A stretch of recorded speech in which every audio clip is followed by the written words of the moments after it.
Welcome back, Sebastian here. So moving on to Aston Martin, fifth in the Constructors' Championship after 6 races of the 2024 F1 season. For Aston, I think it's been a bit of a disappointing start to the season. Obviously, the start of 2023 went very well, definitely exceeded expectations. But as the season went along, with upgrades that failed, they kind of gradually fell behind the likes of Mercedes, fell behind Ferrari, fell behind McLaren as well. So I do think expectations were a little bit lower coming into this year. But that being said, I do think, in many ways they've kind of failed to meet even those expectations. So first, taking a look at their race-by-race results, Bahrain kind of a sign of what was to come, I think, for the first 6 races. Alonso 9th, Stroll 10th, Saudi Arabia, Alonso 5th, and Stroll DNF crashing into the wall early in the race. Australia, Stroll 6th, and Alonso 8th. Obviously, Alonso finished ahead of Stroll on the road, but received that somewhat controversial penalty for basically causing Russell to crash. In Japan, Alonso had a bit of a bounce back, 6th place there, where Stroll finished in 12th. China, Alonso finished 7th in the main Grand Prix, and Stroll finished 15th after crashing into the back of Daniel Ricciardo.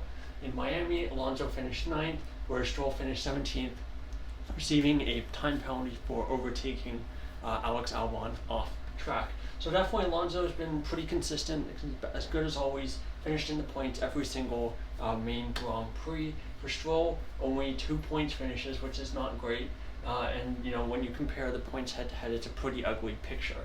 So for points, 33 for Alonso so far, and only 9 for Stroll. So basically, Alonso has over 3 times more points than Stroll at this point in the season.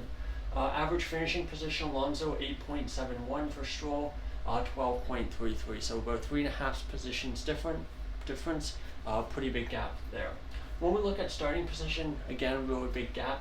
For Alonso, 6.75, for Stroll, 11.38. That's simply too big for Stroll to really be able to contribute to the team in the Constructors' Championship. However, when we look at the qualifying head-to-head and the qualifying delta, it's actually an improvement from last year.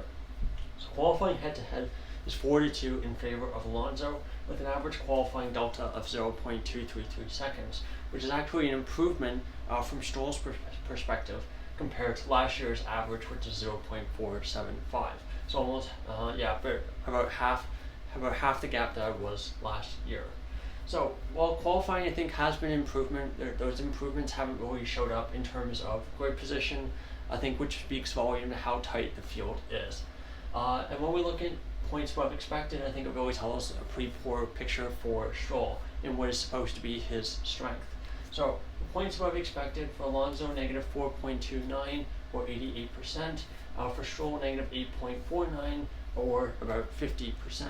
So despite the fact that I think Alonso's been decent, I think a lot of that negative, some of that's going to come from Australia, and some of that I think is just going to come from the characteristics of the car, leading towards being an extremely good car in qualifying. Average starting position 6.75, and then Alonso kind of falling backwards in the races to on average finish 8.71.